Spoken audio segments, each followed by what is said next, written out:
এটাই মনের ভাষায় লিখবা, এখানে মুখস্থ করা কিছু নাই।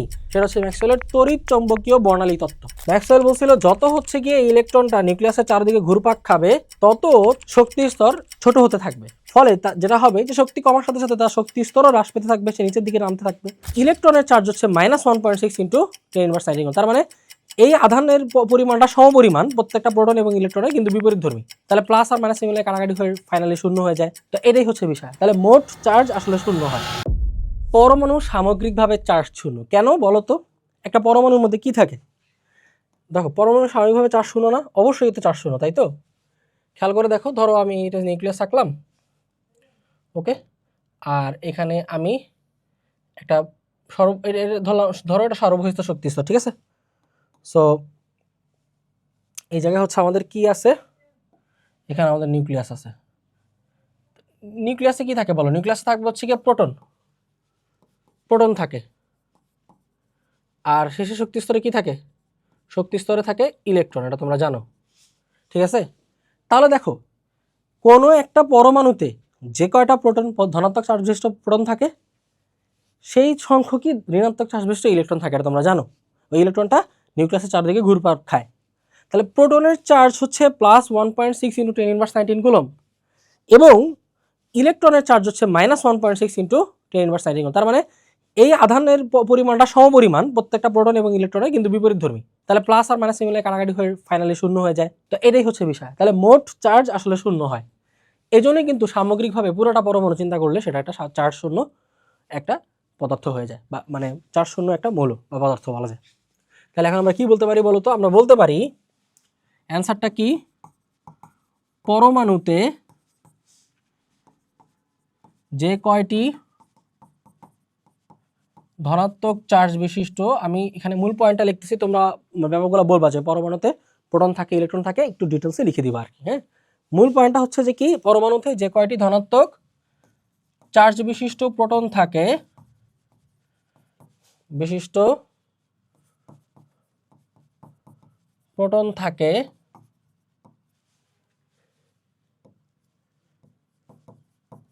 ঠিক সেই কয়টি ঋণাত্মক চার্জ বিশিষ্ট, ঠিক সেই কয়টি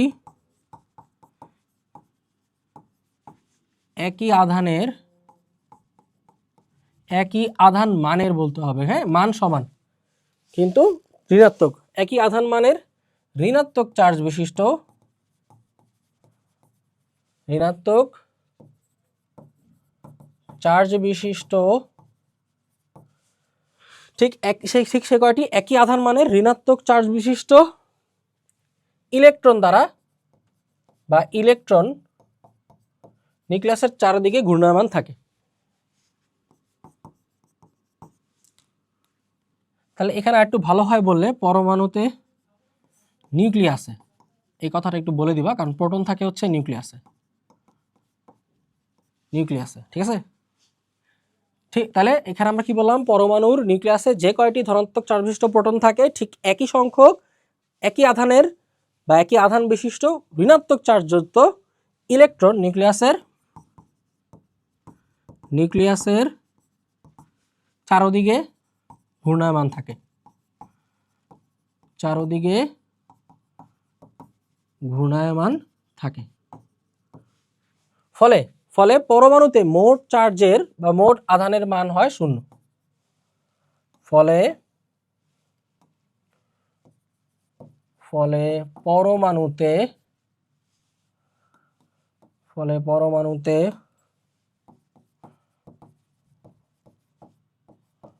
মোট আধান বা চার্জের মান হয় শূন্য। আধান বা চার্জের মান হয় শূন্য, ঠিক আছে? তাই পরমাণু সামগ্রিকভাবে চার্জ শূন্য। তাই পরমাণু সামগ্রিকভাবে চার্জ শূন্য, ঠিক আছে? ক্লিয়ার বিষয়টা? একদম সিম্পল, একদম ডিটেলসে এই ব্যাপারটা একটু লিখে দিবা আর কি, ওকে? তাহলে এখন দেখো ম্যাক্সওয়েলের তত্ত্বটা কি, এটা তোমরা জানো। ম্যাক্সওয়েল কি বলছিল মনে আছে কি?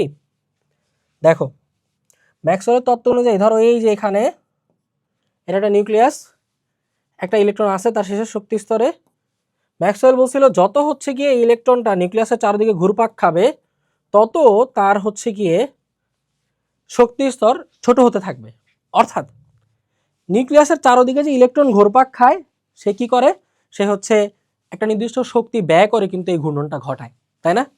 শক্তি যদি ব্যয় করে তার মানে হচ্ছে সময়ের সাথে সাথে ম্যাক্সওয়েলের তড়িৎচুম্বকীয় বিকিরণ বর্ণালী তত্ত্ব অনুসারে সময়ের সাথে সাথে এটা হওয়ার কথাই ছিল যে ইলেকট্রনটা শক্তি হচ্ছে গিয়ে ব্যয় করার ফলে তার শক্তি হ্রাস পেতে থাকবে। শক্তি হ্রাস পেতে থাকলে সে যেহেতু শক্তি কমে যাচ্ছে সে আগের শক্তিটা ব্যবহার করে সে আর তার আগের শক্তি স্তরে থাকতে পারবে না। ফলে যেটা হবে যে শক্তি কমার সাথে সাথে তার শক্তি স্তরও হ্রাস পেতে থাকবে, সে নিচের দিকে নামতে থাকবে।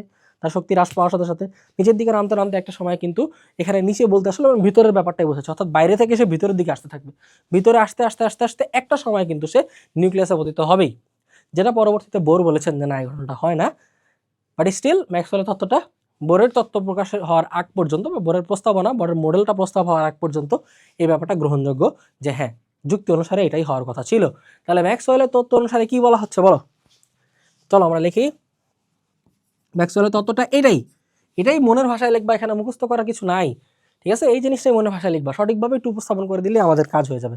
তাহলে আসো ম্যাক্সওয়েলের তত্ত্বটা কি, তবে হ্যাঁ অবশ্যই মাথায় রাখবা ম্যাক্সওয়েলের তত্ত্বটার একটু জাস্ট ইলাবোরেট ফর্মটা লিখবা। ম্যাক্সওয়েলের তত্ত্বটা হচ্ছে কি, সেটা হচ্ছে ম্যাক্সওয়েলের তড়িৎ চৌম্বকীয় বর্ণালী তত্ত্ব, ঠিক আছে? তড়িৎ চৌম্বকীয় বিকিরণ তত্ত্ব, সরি, ম্যাক্সওয়েলের তড়িৎ চৌম্বকীয় বিকিরণ তত্ত্ব অনুসারে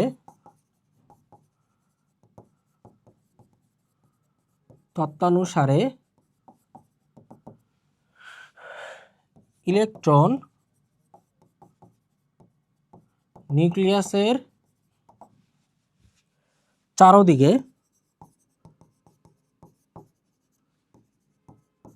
ঘূর্ণনের সময়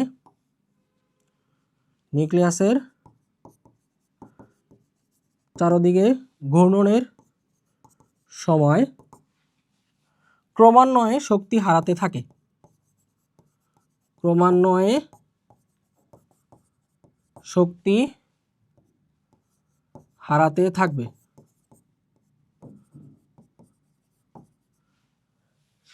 এবং ধীরে ধীরে ধীরে ধীরে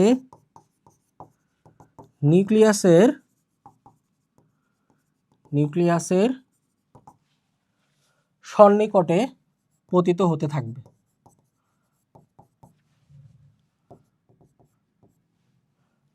নিউক্লিয়াস সন্নিকটে আসতে থাকবে, এভাবে লিখতে পারো সহজ ভাষায়।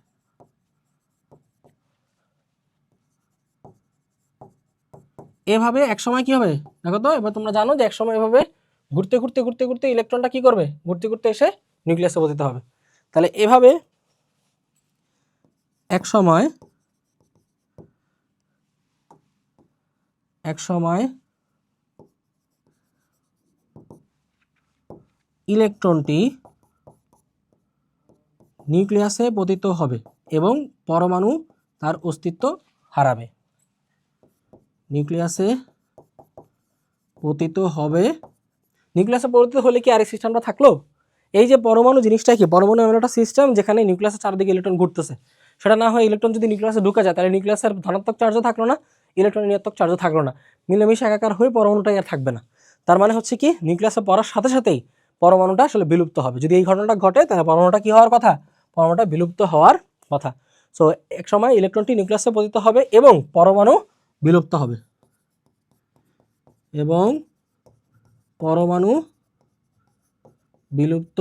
হবে। সো এটাই আসলে আমাদের ম্যাক্সওয়েলের তত্ত্ব অনুসারে এই ঘটনাটাই ঘটবে।